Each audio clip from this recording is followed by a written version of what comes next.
जहां सूरज की किरणें तक ठीक से नहीं पहुंचती, वहां पहुंचता है कमांडो। जो जहरीले सांप लोगों की मौत बन सकते हैं, उन्हें खुराक बनाता है कमांडो। जहां आप जैसे लोग पूरी फौज लेके भी जाने से डरते हैं, वैसे इलाके देश को वापस छुड़ा के देता है कमांडो।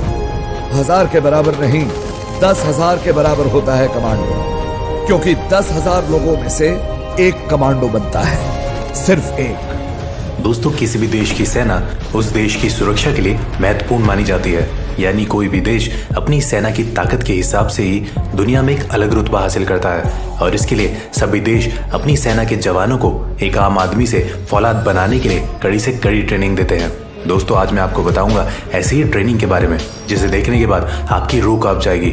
और एक बात दोस्तों, इस वीडियो में मैं आपको पाकिस्तान की फोर्सेस की ट्रेनिंग के बारे में भी बताऊंगा, जिसे देखे बिना आप वीडियो को स्किप मत करना, क्योंकि भले ही पाकिस्तान की सेना को बार बार हिंदुस्तान की सेना ने मात दी हो, लेकिन पाक की सेना के जवानों को भी एक कठिन ट्रेनिंग के दौर से गुजरना पड़ता है। तो दोस्तों चलिए अब बिना देर किए आज का ये वीडियो शुरू करते हैं। नमस्कार दोस्तों, द मिस्ट्री आइलैंड पर आपका स्वागत है एक बार फिर से। Number 1, 36 hours stress training camp, para commando. दोस्तों, आपको बता दूं कि पैरा कमांडो का कोई स्पेशल रिक्रूटमेंट नहीं किया जाता, बल्कि इसका चयन सेना के विभिन्न रेजिमेंट में से किया जाता है।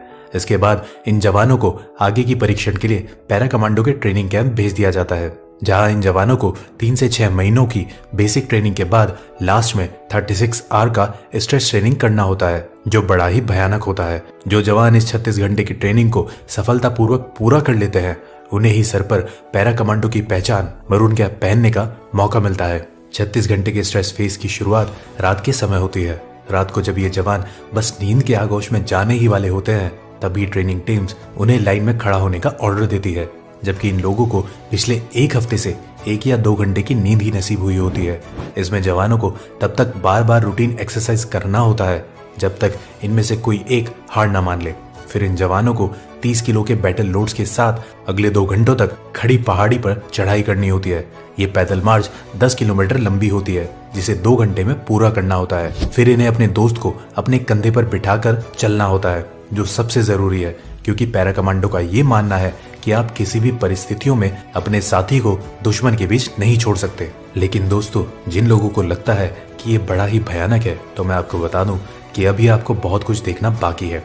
इसके बाद इन जवानों को 1.18 किलोमीटर सर्किट के 3 राउंड लगाने होते हैं, जिसमें हर एक राउंड में वजन को बढ़ा दिया जाता है। पहले राउंड में जवानों को अपना 30 किलो का बैटल लोड और हथियार के साथ 20-20 लीटर के 2 जेरी कैंस लेकर चक्कर लगाना होता है, जबकि दूसरे राउंड में 80 किलो के ट्रक के टायर के साथ चक्कर लगाना होता है, और तीसरे राउंड में लकड़ी के भारी भरकम टुकड़े को कंधे पर उठाकर 1.18 किलोमीटर सर्किट को पार करना होता है, जिनका वजन 30 से 80 किलो तक हो सकता है। हर राउंड को पूरा करने के लिए इन्हें सिर्फ 1 ही घंटे का वक्त दिया जाता है। ट्रेनिंग के इस हिस्से को वेट शिफ्टिंग कहा जाता है, जिसे पूरा करने के बाद जवानों को 12 फुट गहरे पानी के टैंक में हाथ पैर बांधकर डाल दिया जाता है। इस टैंक का पानी बर्फ से भी ज्यादा ठंडा होता है। टैंक में ट्रेनर इन जवानों को उतनी ही ऑक्सीजन सांस के रूप में लेने देता है, जिससे वो जिंदा रह सके। जवानों को ऐसा परीक्षण इसलिए दिया जाता है ताकि वो मिशन के दौरान एक्सट्रीम स्ट्रेस को झेल सके। इस परीक्षण में असफल होने वाले जवानों का मरून कैप पहनने का सपना टूट जाता है। इस ट्रेनिंग के पूरा होते होते 14 घंटे का समय बीत चुका होता है, जिसके बाद इन्हें गटर के पानी की तरह दिखने वाले वाटर पीने को दिया जाता है, जो रियल में एक जूस होता है जिसमें डिहाइड्रेटेड सोल्यूशन मिला होता है। इन सारे शारीरिक ट्रेनिंग के पूरा होने के बाद इनकी ऑपरेशनल टेक्टिक्स और ऑब्जर्वेशन स्किल्स की जांच की जाती है, जो बहुत ही दबाव से भरा होता है। इस दौरान उन्हें उन चीजों के बारे में लिखना होता है जो उन्हें इस ट्रेनिंग के दौरान अब तक देखा है। इसे पूरा करने के बाद फिर इन जवानों का मेडिकल टेस्ट किया जाता है, जिसमें सफल होने वाले जवानों को आगे और 10 किलोमीटर लंबे पैदल मार्च के लिए भेज दिया जाता है। पैदल मार्च पूरा होने के बाद करीब 20 घंटे से भूखे इन जवानों को रूखा सूखा खाना दिया जाता है। खाना खाने के बाद कई जवानों को नींद आने लगती है और कई जवान सो भी जाते हैं, जिस वजह से उन जवानों का मरून कैप पहनने का सपना टूट जाता है। फिर बाकी जवानों को आगे 5 घंटे के लिए जंगल में छोड़ दिया जाता है, जिस दौरान इनके कॉम्बैक्ट स्किल की जांच की जाती है। उसके बाद कॉम्बैक्ट स्किल में सफल हुए जवानों को कीचड़ में उतार दिया जाता है। फिर उन्हें कीचड़ से सने अपने ड्रेसेस के साथ हथियारों के साथ दौड़ लगाना होता है और इसी के साथ इन जवानों का 36 आवर्स स्ट्रेस ट्रेनिंग समाप्त होती है और सफल हुए जवानों के सर पर मरून कैप सजा दी जाती है। Number 2, People's Liberation Army training camp, China. दूसरे ताकतवर देशों की तरह ड्रैगन यानी चाइना के पीपल लिबरेशन आर्मी के जवानों को भी कठिन ट्रेनिंग के दौर से गुजरना होता है, लेकिन इनकी ट्रेनिंग का एक हिस्सा बाकी देशों से बिल्कुल अलग होता है। चीन के सैनिकों को ट्रेनिंग के दौरान जिंदगी और मौत का खेल खेलना पड़ता है। ट्रेनिंग के दौरान इन सैनिकों को बचपन के गेम पासिंग द पास की तरह जिंदा ग्रेनेड से खेलना पड़ता है। यह खेल तब तक चलता है जब तक आखिरी सैनिक उसे जमीन में फटने से पहले दबा ना दे। तो दोस्तों, क्या कहते हैं इस पागलपन के बारे में? Number 3, Gorkha boot camp. इस दुनिया में अगर किसी को मौत से डर नहीं लगता है तो वो है गोरखा रेजिमेंट के जवान। तभी तो भारत के पूर्व सेना अध्यक्ष रहे सैम मॉनिक शाह ने कहा था कि यदि कोई व्यक्ति कहता है कि उसे मरने से डर नहीं लगता तो वह या तो झूठा है या फिर गोरखा है। दोस्तों, इस रेजिमेंट के भरोसे तो अंग्रेजों ने सेकेंड वर्ल्ड वॉर में हिटलर से टक्कर ली थी। अपनी मिट्टी के लिए पलक झपकते ही जान कुर्बान करने को तैयार गोरखा जवानों की भर्ती के लिए हर साल बूट कैंप का आयोजन किया जाता है, जिसमें 10,000 से ज्यादा युवा शामिल होते हैं। और फिर इन हजारों युवाओं में से कुछ 100 जवानों को कई टेस्ट के बाद आगे की ट्रेनिंग के लिए चुना जाता है। ऐसा नहीं है कि जो युवा बूट कैंप में चुन लिए गए वो गोरखा रेजिमेंट का हिस्सा बन चुके हैं।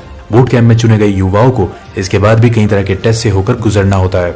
चुने गए युवाओं को ट्रेनिंग से पहले 25 किलो वजन के साथ पहाड़ी जैसी चढ़ाई वाले इलाके में करीब 1 घंटे की रेस में सफल होना अनिवार्य है, तभी वो आगे की ट्रेनिंग के लिए चुने जाते हैं। रेस में सफल होने वाले जवानों को कुछ बेसिक ट्रेनिंग देने के बाद उन्हें आगे की ट्रेनिंग के लिए बेस कैंप भेज दिया जाता है, जहां से ये जवान दुश्मनों के लिए काल बनकर ही बाहर निकलते हैं।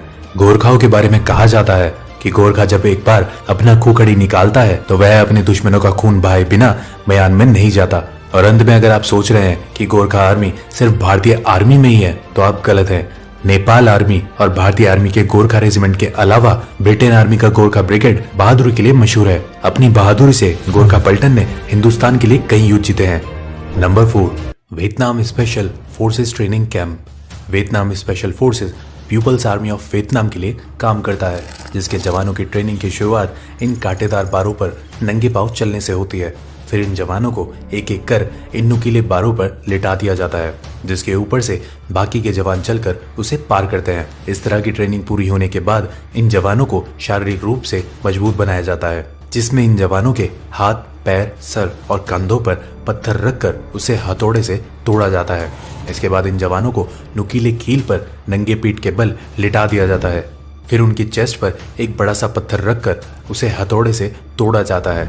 इस ट्रेनिंग के दौरान कई सैनिकों के बैक साइड लहूलुहान भी हो जाते हैं, लेकिन ये उफ तक नहीं करते। ये तो कुछ भी नहीं था, ये देखिए इनके ऊपर किस तरह इन धारदार चाकुओं को ऊपर से गिराया जाता है, लेकिन इनका शरीर इतना सख्त हो चुका है कि ये चाकू भी इनका कुछ नहीं बिगाड़ पाते।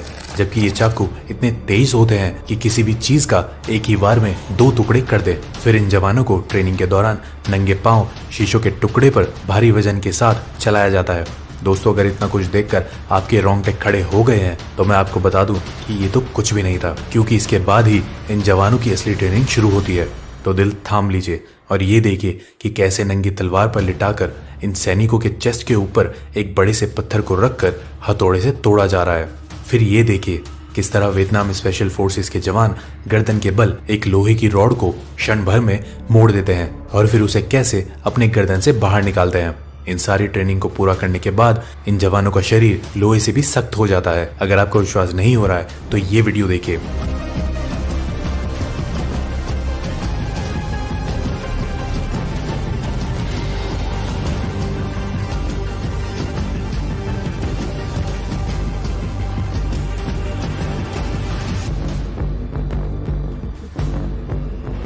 क्यों, अब यकीन हुआ?